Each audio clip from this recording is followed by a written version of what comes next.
I'm thankful that you did me wrong, cause now I got it right, I promise you gon' miss me gone. I done seen it all like the first picture phone. They wishing on my downfall with the wishing bone.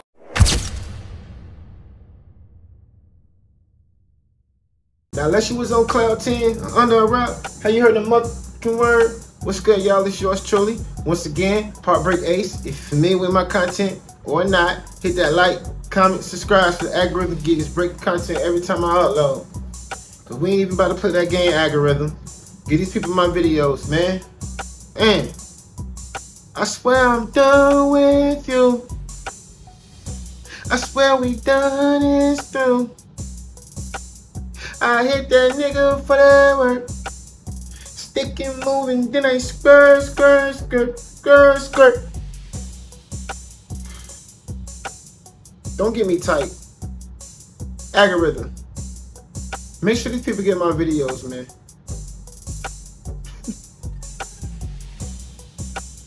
Nah. Topic of discussion though, while we here. Shout out to Kodak Black, man. He recently did an interview with No Jumpers on Adam22. And in the interview, it was a little quick 40-minute cool interview. It was pretty cool. You know, Adam was being Adam and Kodak was being Kodak. During the segment in the video, or the interview I should say, Adam asked Kodak Black about the time when Kodak was on Drink Champs. And you know, Kodak was acting a little iffy and people thought he was high or whatnot.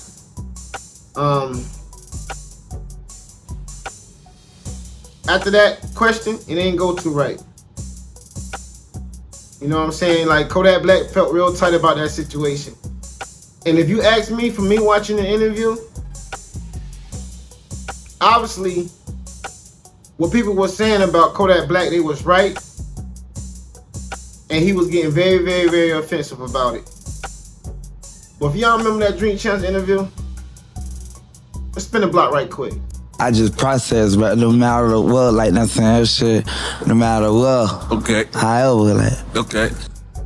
Alright, y'all, we spin the block one time real quick, so I know y'all can't be dizzy. Now, you be the judge. You can't judge a book by its cover and jump assumptions, but man, no matter what, no matter what, if that don't look like somebody that's impaired or something, I don't know what to say, man. But you know, man, shout out to Kodak, man. A lot of people trying to say that's just Kodak. That's who he is. And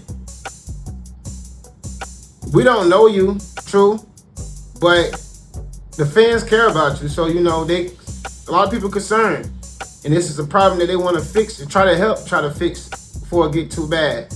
But before I even dwell more into this, I'm gonna let you get a little clip or audio from the No Jumper podcast when he asked him about the Drink Champs interview and he got real defensive and dissed Adam22. Let's spin the block again. And I care what my brother think about me, you feel me? So like, I ain't like that shit. I ain't like it. Cause you would make a bit think I'm tripping out here and shit, and that shit ain't it. That shit ain't it. You feel me? Right. How did it feel after Drink Champs to have so many people basically like debating and arguing if you were f***ed up during that interview? I was lit, but I wasn't lit like, bitch, I don't know what I'm doing. I'm always knowing what I'm doing. I remember every thing. Ain't shit a bitch could do. Ain't nothing like, ain't no nothing get past me. That's when a bitch think you crazy, when you make all the sense. Well, you can't, well, a bitch can't run it on you. I never had a manager for 10 years and shit. Still won't.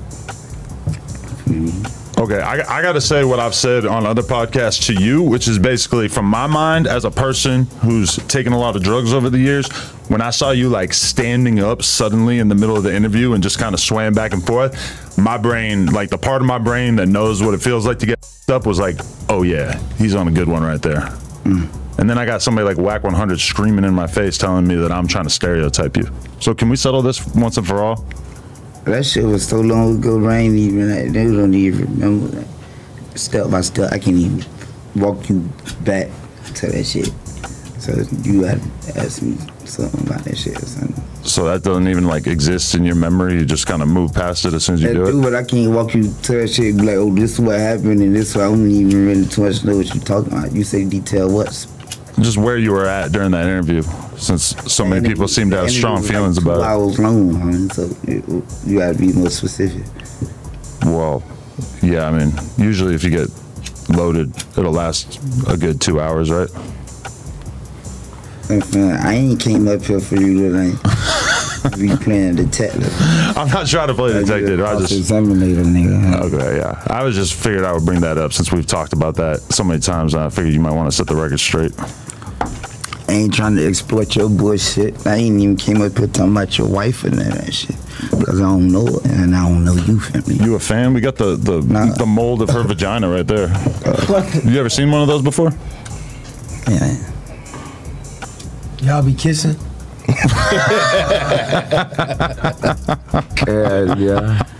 Yeah, you could say we be kissing. Yeah. We've been married for a while. Yeah, I can't, because she keep asking me these questions and... Alright, y'all, we back. We spent the block 2 times. I hope y'all ain't dizzy, but if you is, I truly understand. Now, shout out to Adam22. I gotta say, it was kind of entertaining watching that interview. It's back to the OG No Jumper days when Adam was like a little bit more likable kind of than he is now. But go watch the interview. I encourage you to watch it. And if you watch it, it was a point in there when he was telling him, never mind me, pay attention to my artist. I forget whatever his name is. And he was under the table and they were trying to look. Man, I ain't trying to accuse him or nothing, but if you look closely, bro, it looked like he was rolling up his J, but he was rolling up his J a way that, I'll put it like this. Yeah, he was rolling some bud, some green in that J. But it probably had a couple of hard spots in it, man. Who knows? Or a couple of soft spots in it. That's all I would say. I'm not jumping to no assumptions, man. You know what I mean? We love Kodak, but geez, bro. In the whole interview, he basically was saying, yeah, he get high and get lit, but he still know what he doing and he still focused and all of that. That's what a junkie says. And I'm not calling you a junkie, my guy, but you're doing a lot of junkie tendencies. And God bless his soul, man. Because I understand, like, people dealing with addiction, and it might be trauma in his life that he probably had, and that was his best way to cope with it. And he don't got no shoulder to lean on, nobody to talk to. Dealt with a lot of trauma in his life, you know. I could imagine he probably growing up Haitian in America and how that probably like panned out for him. But it's panning out very well for him now because he's a famous person. But still though, just because you're famous don't mean you still ain't human. And just because of that, you know, the world is based off and created off of all emotions, the energy from that. So, you know, he's not perfect. So I can understand. And I'm not really trying to clown him about his addiction if he have an addiction. Well, it's obvious he do. I mean, he ain't even deny it. He just don't want to say exactly what he's doing. But I don't really want to clown him for it. I think it's a cry out for help. But he just, the ego part of a man, which is what is the problem with the world now. His ego and his pride making him not able to admit that he has a drug addiction. And because of that, it only gonna get worse.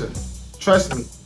If you don't have nobody, if you only got yes men around you, that they don't want to help you cope with your problems or be able to talk your situations out like a man, which is what therapy essentially is, to grow and understand yourself.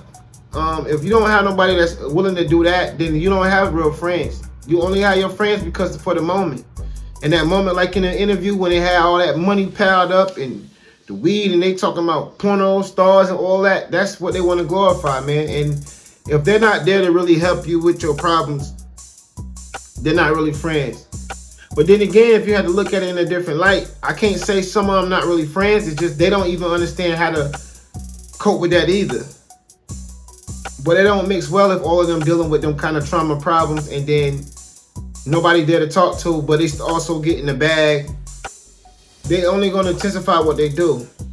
They ain't gonna try to hide their problems behind a drug.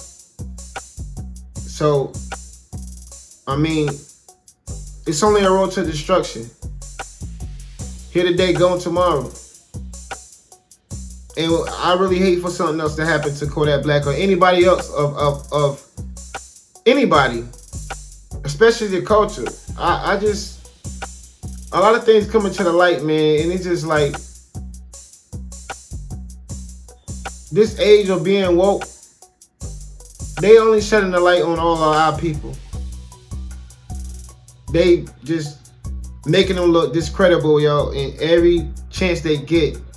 The things that's going on behind the scenes with the other side, they're not showing that and spreading the light on that. It's just our people, man. I just have to keep saying this every video.